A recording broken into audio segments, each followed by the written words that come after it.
अस्सलाम वालेकुम। आज हमारे इस बामकसद सफर का 12वां दिन है। इस सीरीज का मकसद सिर्फ इस्लाह यानी सुधार और दीन की सही समझ हासिल करना है। आज हम हजरत मूसा अलैहिस्सलाम और हजरत खिदर अलैहिस्सलाम के उस वाकये को समझेंगे जो सब्र और अल्लाह की हिकमत का सबसे बड़ा सबक है। हम जो भी बात करेंगे वो सीधे कुरान और सुन्नत की रोशनी में होगी ताकि हमारी नीयत और अमल दोनों बदल सकें। एक मर्तबा हजरत मूसा अलैहिस्सलाम ने खुतबा दिया तो किसी ने पूछा कि रूए जमीन पर सबसे ज्यादा इल्म वाला कौन है। आपने फरमाया कि मैं। अल्लाह ताला को ये बात पसंद न आई क्योंकि इल्म का असल मालिक अल्लाह है। अल्लाह ने हुक्म दिया कि 2 समंदरों के संगम पर जाएं, वहां आपको मेरा एक बंदा मिलेगा जिसके पास वो इल्म है जो आपके पास नहीं। हजरत मूसा अलैहिस्सलाम अपने खादिम यूशा बिन नून रज़ियल्लाहु अन्हु के साथ निकल पड़े। वहां उनकी मुलाकात हजरत खिदर अलैहिस्सलाम से हुई। मूसा अलैहिस्सलाम ने उनसे इल्म सीखने की दरख्वास्त की। हजरत खिदर अलैहिस्सलाम ने कहा, आप मेरे साथ सब्र नहीं कर पाएंगे। लेकिन मूसा अलैहिस्सलाम के इसरार पर वो एक शर्त के साथ राजी हुए कि जब तक मैं खुद न बताऊं आप कोई सवाल नहीं करेंगे।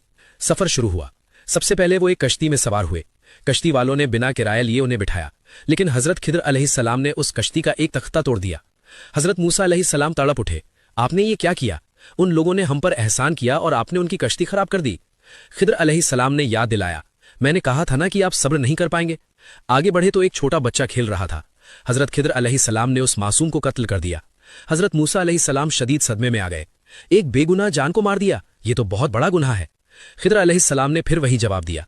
तीसरा वाकया एक बस्ती का है। वहां के लोगों ने उन्हें खाना खिलाने से मना कर दिया। वहां एक दीवार गिरने वाली थी। हजरत खिदर अलैहिस्सलाम ने उसे अपने हाथों से सीधा कर दिया। मूसा अलैहिस्सलाम बोले, अगर आप चाहते तो इस मजदूरी के बदले खाना मांग सकते थे। अब हजरत खिदर अलैहिस्सलाम ने इन राजों से पर्दा उठाया। उन्होंने बताया कि उस कश्ती के आगे एक जालिम बादशाह था जो हर सही कश्ती को छीन लेता था। मैंने उसे ऐबदार बना दिया ताकि गरीब मछुआरों की रोजी बच जाए। उस बच्चे के बारे में बताया कि वो बड़ा होकर सरकश और काफिर होने वाला था और अपने नेक वालिदैन को भी गुमराह कर देता।